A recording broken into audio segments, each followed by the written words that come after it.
Do you ever wake up in the morning thinking, man, if I bought this tool, I could fix a few things I've been wanting to get to?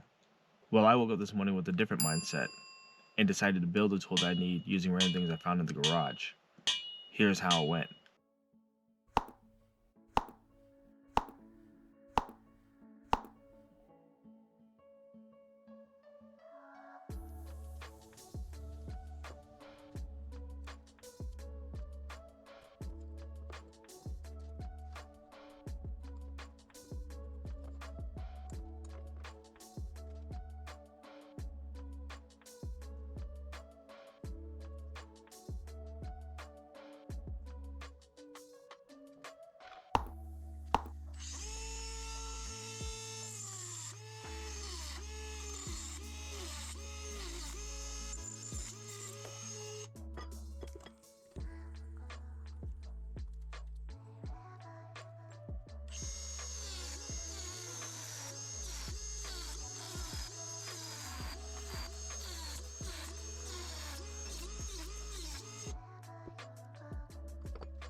So here it is, the mystery tool.